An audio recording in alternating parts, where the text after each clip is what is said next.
We're live? Okay. Welcome everyone to our regularly scheduled GovOp committee meeting for today, May 6, 2024. We have a long agenda today. At the table, we have Councillors Fish, Councillor Schaefer, Councillor Chair Peltier, Councillor Leonard, Councillor Dean, Councillor Trimble, myself, Councillor Yaqub Aga. We also have Assistant City Manager Courtney O'Donnell, and she will lead us through the agenda. We have a long one.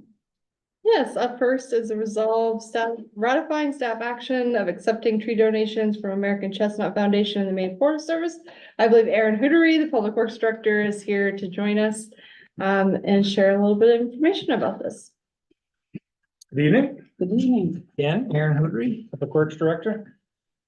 So we were contacted on Friday, April 19th with the offer of a donation of 17 American chestnut trees on Earth Day, April 22nd.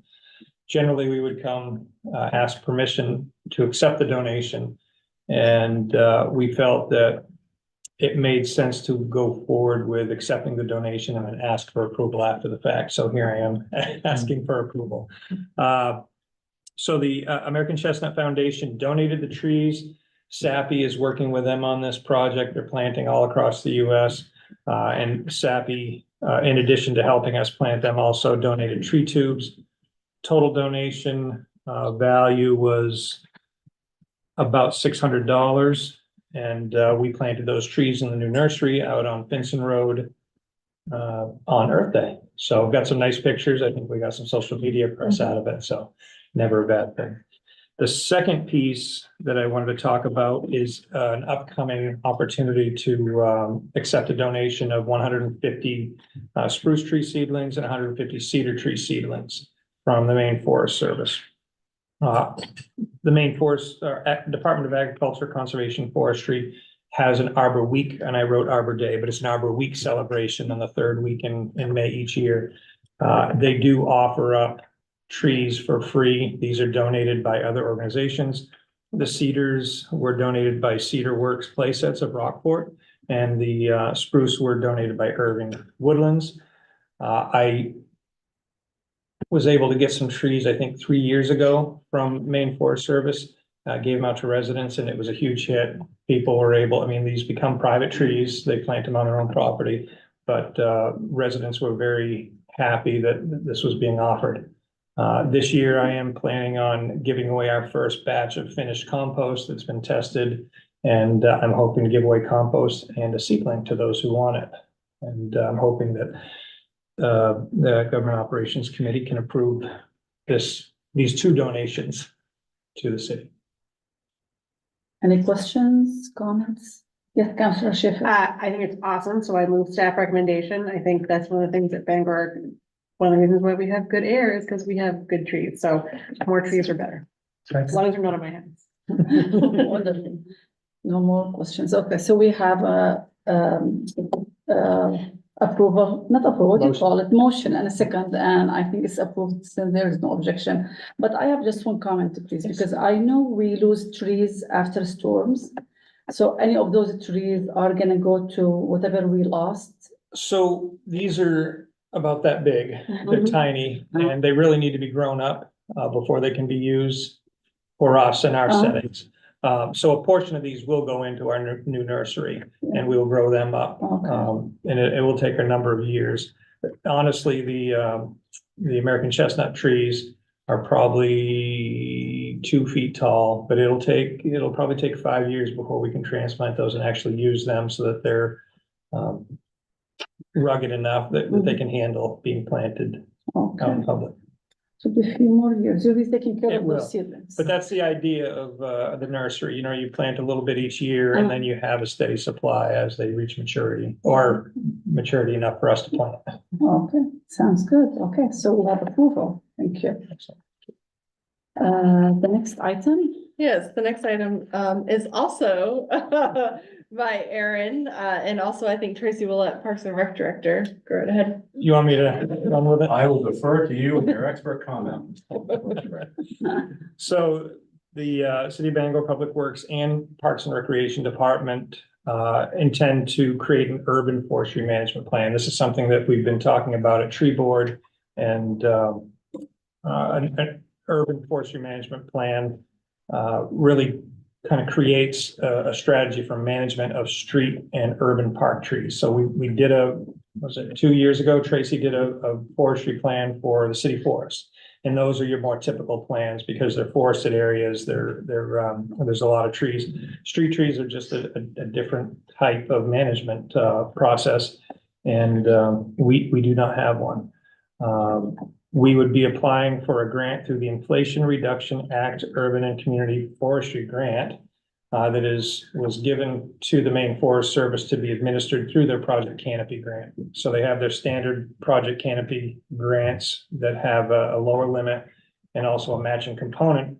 And then they have this Inflation Reduction Act Urban and Community Forestry Grant that has a $200,000 limit and no matching component. And we felt this really lined up with our desire to create this urban forestry management plan. We have been working on this for a while. I reached out to the administrator for the Project Canopy program. She doesn't believe that there is a formal urban forestry management plan in the state. So this really is likely to be used as a model for other communities in the state as well. We're expecting somewhere between $50,000 to $75,000, and it depends on how much data is needed. The inventory is kind of the first step, and we have insurance coming in this summer. We hope to complete that. If we don't, then part of that money may pay for that, and then any other data collection that the company would require. We would bid that out. If we were awarded the bid, we would bid it out to a professional. And again, we were not able to find any in the state, so it's likely to be an out-of-state company to help us create this urban forestry management plan. So we're requesting approval to make the application. The deadline is on the 15th. It's coming up. Yes. Yes. And yes, Councillor Schaefer. As of 3 minutes ago, I still love trees, so I move staff recommendation on this. Thank you. Okay, we have a motion. Okay, we have a question. I just have a question. What is the involvement of the tree board in this process? The tree board is an advisory board, and we were meeting twice a year and talking about tree removal requests or what kind of progress we made. And the board, as it became more interactive with our processes, said, you know what? We could probably do better if we had an urban forestry management plan. We started looking at different options. We had a couple of public workshops. It's a big project and it's probably more than we could do as a board. We were looking at different options, and then the Maine Forest Service reached out to us with a survey about an upcoming grant opportunity, which is where we first learned about it. When they released it, we all kind of jumped right on it. They are an advisory board. They don't give direction, but I feel like this is a good direction for the city to move in. Thank you. Did I answer your question? You did. Okay, thanks. So we have a motion, we have a second. I just have a comment. I think it's outstanding that our other municipalities will be leading after we start this project. I'm hoping that they will be able to use it. We looked for something to use as a template locally, and we're hoping that, you know, other municipalities may benefit from this as well. I like that Bangor leads. Yes. Thank you. So this item has approval. Thank you. Okay, thank you. And both of these will go to council on May 13th. Next item on the agenda. Yes, this is a grant, or donation rather, from Bangor Walmart to the Bangor Fire Department. I believe the fire chief and the EMS chief are here to maybe share a little bit of information about this, what it'll be used for. Introduce yourself, Jeremy. Yes, good evening, Jeremy Ogden, EMS Chief for Bangor Fire. We were contacted by Walmart as part of their community outreach program. They've been ready to donate the amount of $2,418.07 to us. We very specific number, but we plan to use that donation for televisions to enhance our station security system, as well as for training purposes for our classroom and conference room. Yes. Was this item on the budget? security system and training. That was part of a project that we had done. I believe it was partnered with, the PD, I believe. That was a project that was kind of underway when I came on board. Okay, So we have the cameras and everything set up at the station now, so. so it's already. Yeah, it's already established. Yep. Yeah, I Up thought, and running. yeah, I thought I saw something on the budget, yeah. Yep. Security system. Yep. Okay, questions, yes, Councilor. I would Schaefer. move staff recommendation. Second. We have a motion, we have a second, no comments. The item is approved. Thank you so Thank much. you. Appreciate it. All right. The next one. Yes. Yeah. The next one is an update from Community Health and Counseling Services. I believe Dale Hamilton is here for Built for Zero and the Landlord Liaison Program update, and I apologize, don't know your name, Andrew Royal. Andrew Royal. All right. You guys can take it away. So, well, I know you've already been here a long time, so what I would guess is that you probably have questions about more, so we'll try to just do a summary and then take questions and try to fill in from that point. I'm here, Jen Weatherby couldn't be here this evening. She is really the hub coordinator for the program, so I'm gonna fill in. My goal is that she doesn't come back to me tomorrow and tell me that I gave misinformation. And Andrew oversees our landlord liaison program. So I'm gonna turn it over to Andrew first to talk a little bit about what that program is, and some of the results that we've achieved so far. Thank you, Dale. So the program is that I do outreach to landlords in the area and the extended area too. We have landlords in Dexter and the whole town. And talk with them about the benefits of giving folks a second chance that are coming from homelessness and providing housing to them. We do provide a financial incentive to them if they do sign a lease with someone coming from that. But we've got 19 landlords in the program right now.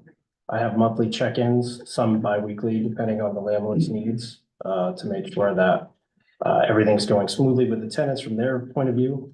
I also have monthly visits with the tenants that we have in the program, of which we have 36 now, just to make sure that they have the support that they need. I am a care coordinator, so if someone needs a referral into case management, if they don't have it already, that's something I work with area agencies to do, not just CHCS, but try to find them the whatever case management they might need to make sure that their housing remains successful and that they start that next chapter of their life.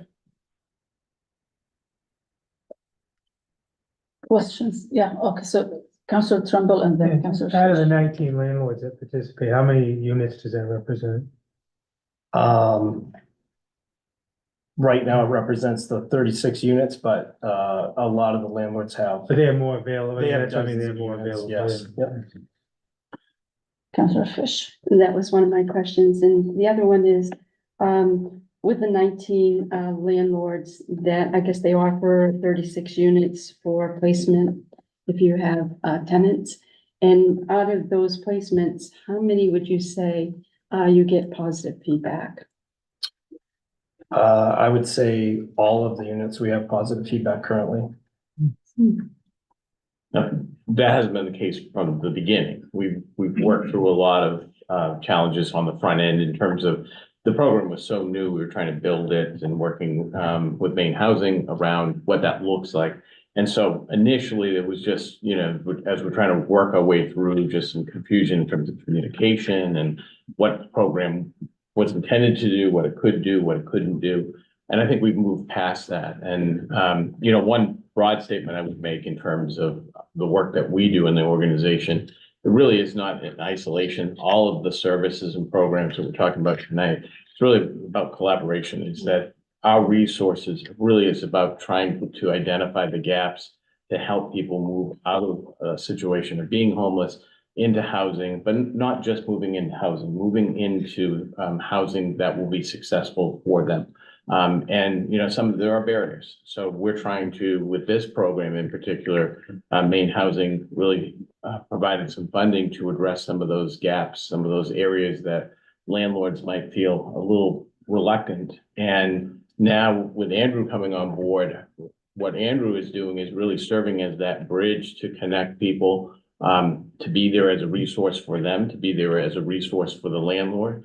Some individuals choose services and have services from within the community, but everybody that's participating, every landlord that participates, Andrew is providing that support to them and to the individuals, regardless of their decision about taking on any other kind of supports that exist. Thank you. So that was partly my question. It's so out of this number, everyone, you want to confirm everyone were able to or was able to maintain housing, the unit that they got? Yes, currently. Wow. Currently. Okay, yeah. Again, going back, I want Yeah, yeah, so that, yeah. it's, and again, with Andrews coming on board, we're able to, address problems quickly and sooner and try to resolve those issues. Initially, we didn't have that position in place and, you know, we were placing individuals without that support. And I can't stress that enough is that it's not just the housing, it's providing support. It's providing and meeting people where they're at. I'm not imposing services and saying, well, you have to have this case manager. This is a more flexible resource that really connects people. And so if there is a problem, the landlord says, I'm running into X. Andrew can get involved, work with the tenant, work with the landlord, resolve that problem, and make it successful. Yeah, and I truly think that connecting them to services is a key to maintaining housing, because again, we know there are other layers that, you know, why they lost housing to start with. So it's important to keep them connected and you have those regular visits, you said, right? Yes, monthly. This is awesome. Questions? Yes, please. Okay. Councilor Turnbull. So how is the initial connection made with you? Or is it through Jen or can it be through the city of Public Health, the city of Bangor? How does a tenant get connected with the landlord or with you initially to make that connection? Yeah, Jen's the hub coordinator, so she has, you know, visibility into the tenants. But it's starting to generate word of mouth, so we have It landlords. doesn't have to come through Jen, it can No. come from anybody, okay. No, And how many, out of those 30, how many of those units do you know are in Bangor, specifically in Bangor, do you know? let's say maybe 28, But 29. they're all in the region, so if they Yes. weren't housed in Dexter or Old Town, they would likely be coming to Bangor for services, probably, wouldn't you think? Yeah, and this program serves, a larger area. Mhm. We want to, establish housing where people live Exactly, and not have them Yeah. move out of that. So we're really Great. focused on that thanks. aspect. So I assume there's a waiting list. There is, well, so the way that the program works is we're always reaching out to new landlords to identify opportunities for housing. The wait list per se is that as those units have become available, it's really trying to match individuals with that resource. And there's a variety of sources where those referrals come from. There's not one list. Through the hub program and the efforts of the state, there is a process that's been underway to try to do coordinated entry. That's the work that Jen is doing, to try to have people enrolled through access points, different organizations that can work with individuals experiencing homelessness, get them into the data system that exists so that we can follow individuals throughout the state as they move and provide those supports. So the wait list come from all kinds of places. Our goal is as a resource becomes available is to get somebody into that unit as quickly as possible. As that person is housed, it may free up access to a shelter bed and keep working. So there's a lot of collaboration going on. We collaborate definitely with the city in terms of you know, pulling our resources together and moving people into housing as quickly as possible. Awesome. Yeah, I think Jennifer, she talked to us at one point about how it works in the collaboration between agencies to make this work. So I'm glad to see it's successful. I mean, we can say it's successful. Absolutely. We can say it's successful. So awesome. Any questions? Yes, Councilor. I just have one, and this was actually kind of bugging me over the weekend, and it's okay if you guys don't have an answer to this. So there's a little bit of a ominous talk in the financial forecast coming up for the nation, and hypothetically, if interest rates were to increase, how does that impact your mission overall? If it does at all, and if it does impact your mission overall, like, can you give us some details as to how that might affect you guys? Yeah, So I'll try to answer it in terms of, I don't know if I've got the perfect answer because it's complex. I think we all know that.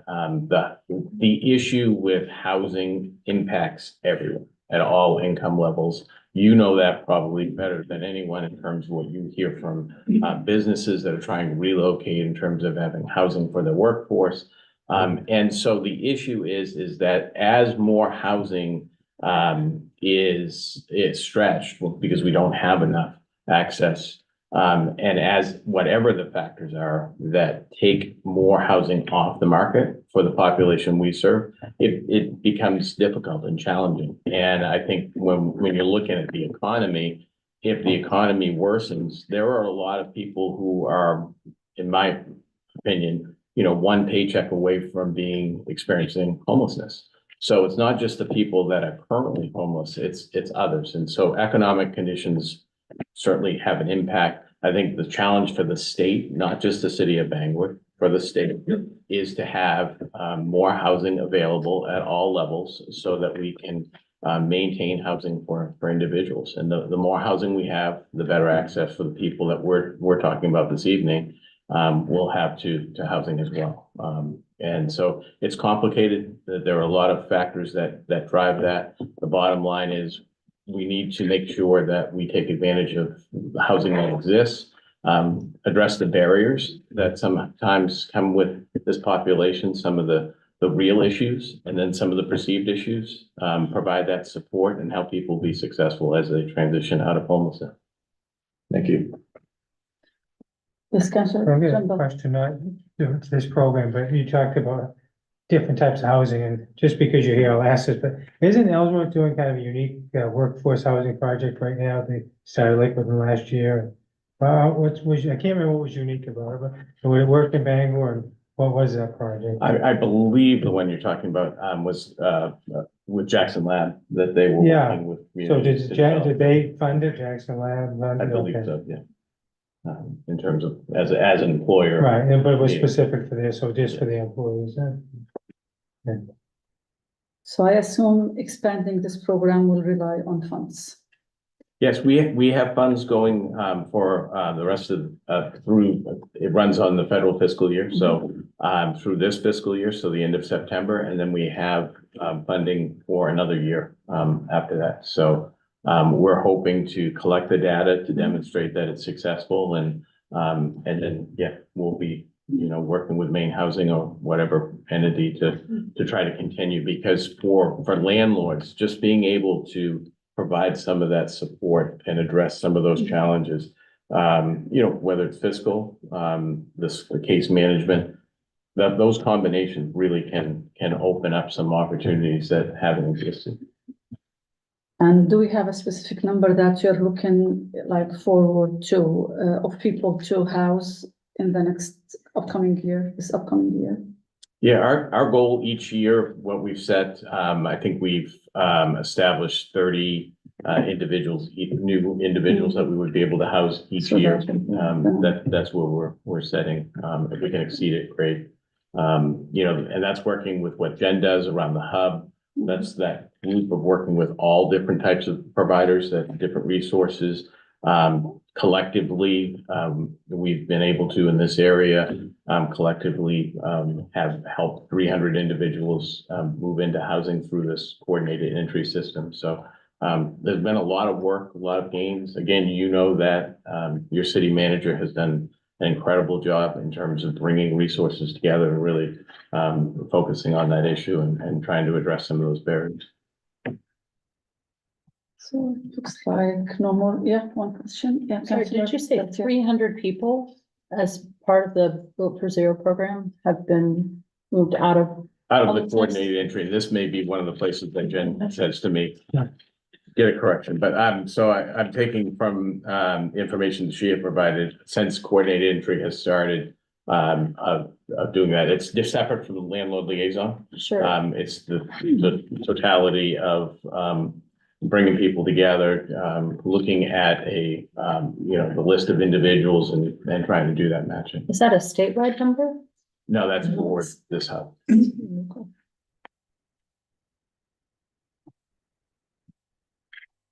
If we're not there yet, let me know, but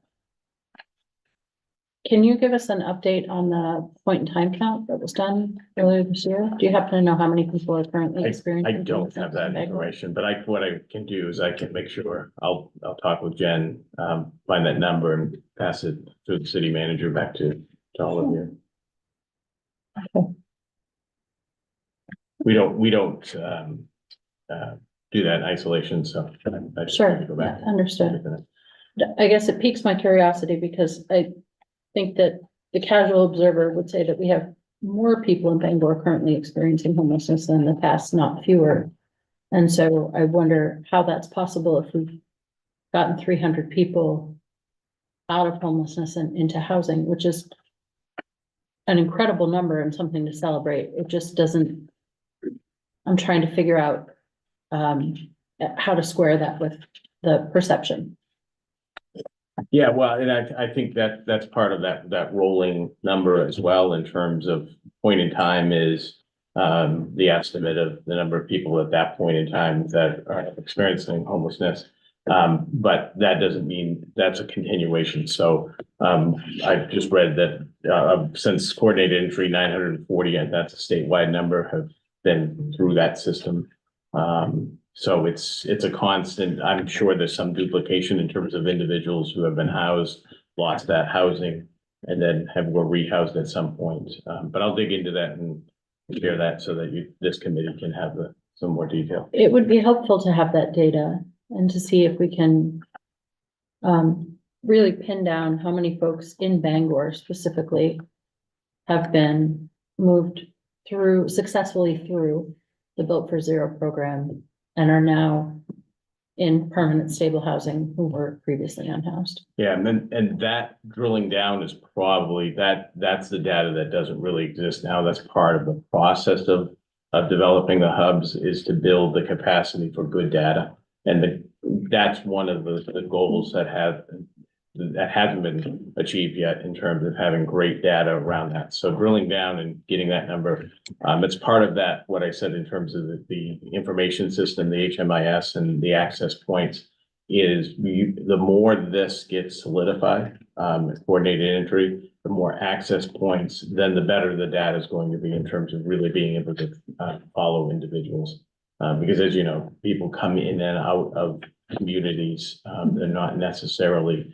You can't just say, well, they're in Bangor, they may have transitioned from somewhere else, or they may transition out of Bangor. That system is designed to kind of capture that and work with people as they move. So I think this, yeah, of course, this, like, I don't know, I'm thinking more about this now, because when you said, maybe I did not get it right, when you said it's different, the 300 is different from what Andrew was talking about, those who were housed. So this is data, like data is collected and you have this number, but it doesn't mean they all went through housing. Right, so in different programs, so the landlord liaison, when the numbers that, that Andrew's talking about are just those 30 individuals, are 30 individuals of this larger number. But that they're associated with this one particular program. Exactly, and this was successful. So we know at least 30 of this number, like they were successful and they had housing. Yeah, and I think we'll be interested in having more information, please. Yeah, because sometimes, numbers don't add up sometimes. So it will be good to have more information on this. And that 300 is likely the 2 years that the hub has been operating. So 150 individuals a year. It'll be good to have some more. Yeah. Yes, Councillor Fish. The point of time where there was kind of a pivotal change with the relationship from the landlords participating in the program and being more cooperative to help give people a second chance. I know about a year ago or so, there was sort of an outcry from the apartment owners that the program was not working. So am I correct to think that in the past year of having a liaison coordinator come on, that was a big part of this pivotal change of the landlords participating and having such a high success rate? Would you say within the past year? Well, I've only been with the organization since January, so. Okay, that makes sense. And I think there are certainly landlords who participated who are no longer participating. And there are individuals that they would say, it doesn't work, it didn't work. That's what I wanted to address. I think what we're finding now is that combination of having the right resources, having landlords who are willing to participate, and there are real issues. So there are some landlords that have had bad experiences, and changing that takes time. So that's not an unreal statement. That is true. What we're trying to do from this point forward is every landlord that now participates, we have a different resource now available that we didn't have at the beginning, which I think does make a big Okay, difference. because it was a little confusing that, within the past year, there was a lot of talk about, it not working very well. And now to hear it's 100%, I just thought, okay, let's change. But it sounds like you've matched landlords more eager to cooperate along with having a liaison. It's been more successful. Yeah, and the ones, and I don't have the exact numbers, but from the landlords who participated, we haven't had a lot of attrition from the individuals who started with us. There are the larger community. I still think that there's probably the perception that it's not going to work and they haven't signed on. But we haven't seen a big, we've lost, a handful of landlords, but the majority of people that we started with are still involved, and it's getting better, I think. Good. We've lost two. We lost you. Very good, thank you. Awesome. Thank you so much for your time and for the presentation. I think that was helpful for us to know where we are. We are always talking about this topic, and we sometimes feel there is no light at the end of the tunnel, but today I feel there's tiny light.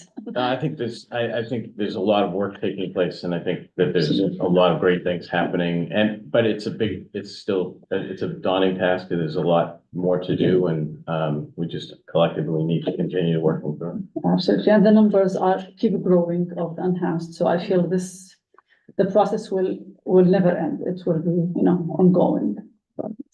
Thank you so much. And we'll get you that information. We appreciate it. Thank you. Thanks. And our next item. Yes, the next updates. item and the last one is assistant city manager updates. I just had a couple of quick check-ins. The first one was the bus stop project for the community connector. As you know, that was delayed a little bit while we did more work on the front end to make sure that the stops themselves made the most sense. And so we'll be kicking off the transition period where folks will still be able to flag down the bus, but we'll be pushing the bus stops starting in June. And that will go through the end of the year. So it'll be a 7-ish month transition. And then starting in January of 2025 is when we will be fully bus stop live, we're saying. And by then, of course, the technology will be in place as well to help facilitate folks knowing and being able to see where the bus is, where the closest stop is, and things of that nature. So you will be seeing some media and outreach around that in the coming weeks. And I've also met with a representative from Transportation for All as well to try and make that bridge and better help riders understand the transition and what that means for them. Sometimes it's the little things. For example, once the transition stops, people will still be able to flag down the bus, but when you are getting off, it will go to the closest bus stop. Which is actually a good thing, because then you know where the closest bus stop is to your wherever you're going. But yes, but there's been a little bit of misinformation out there, so I just want to make sure everyone at this table knew that yes, through the end of the year, folks will still be able to flag down the bus, but obviously we'll be working with our riders to make sure that they know where the closest bus stop is, and to make sure that they know that transition is happening and when they will need to be at a bus stop, unless of course they have a reasonable modification. And then the other thing I just wanted to touch on real quick is the transit center. Things of the transit center, and I think you heard about Pickering Square earlier, so that's all good stuff. The transit center itself is going pretty well. We do have full-time staff that man that building. And so right now, we had hopes for expanded hours, but we've mostly stuck to the 8 to 4:30 Monday through Friday because of staffing reasons. And although they're doing a fantastic job, and I think everyone will really appreciate the rollout of technology because it will do things like automatic announcements, whereas right now they literally have to hop on a speaker, make sure that they're announcing when buses are coming and going. There is an ongoing challenge that you should all be aware of around the bathrooms, needles, things of that nature in that general area. It's something that I think we've been fortunate with the staff that we have. They're really passionate about transit. They do a fantastic job. But I would be remiss in my job if I didn't mention that it is an ongoing struggle, making sure the bathrooms remain clean. Thankfully with the program through HEAL, we do have assistance with picking up the needles and things of that nature, but staff is working really hard to make sure that that building and the system as a whole is as clean as possible, as welcoming as possible to ensure that the ridership continues.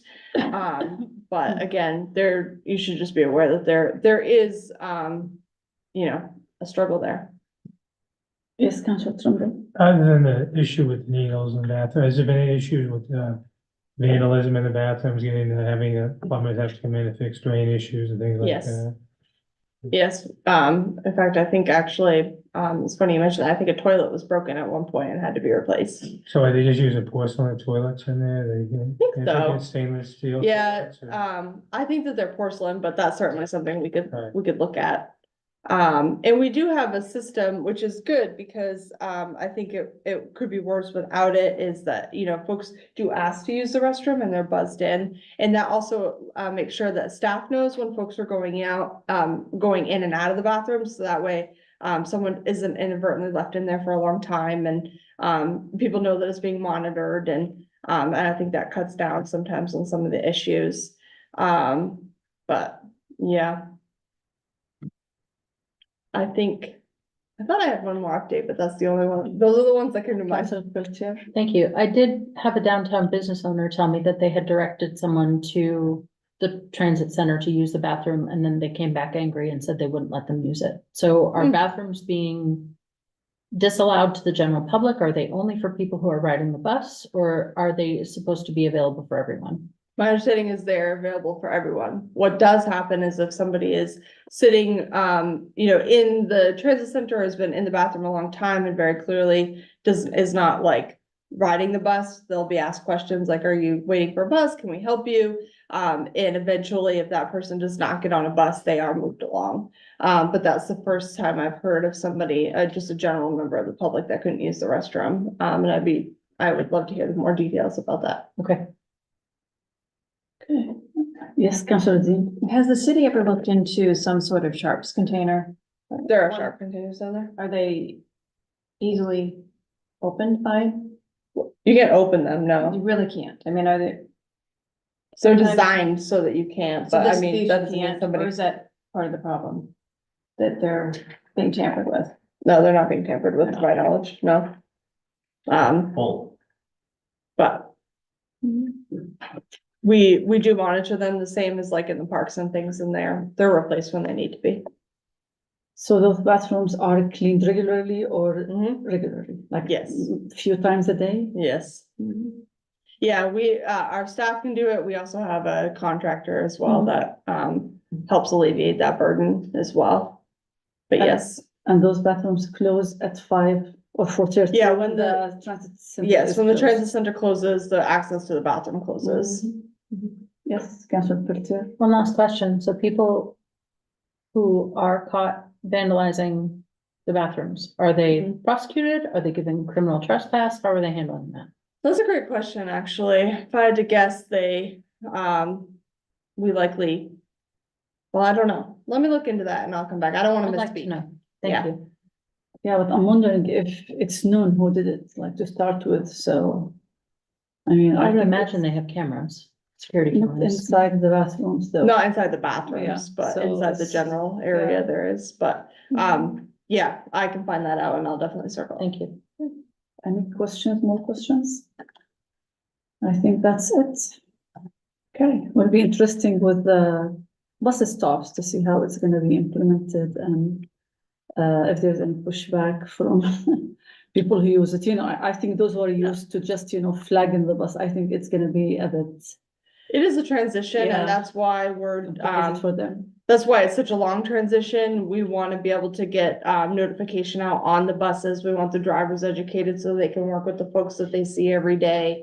That's why I met with TFA, trying to get accurate and helpful information out there to those that need it. And I appreciate how it's a process and you're taking time to implement it so that, you know, everyone is aware of it and you're collaborating with I think it's, is it FLIA that has transportation as part of Food and food medicine. and medicine or Yeah. FLIA? Food and medicine. No, it's food and Food and medicine. medicine. Yeah, that's transportation for all. Yes. And it's good to, I think, to collaborate with them because a lot of the bus riders, you know, they are aware they're well Yeah. known to them and, you know, there's a way to connect with them. Yep. Okay, perfect. Thank you so much. Thanks. So I think that's it for our committee. Okay, that's it for us. And is there anything else? Oh, yeah, Yes, business. B&ED. Yeah.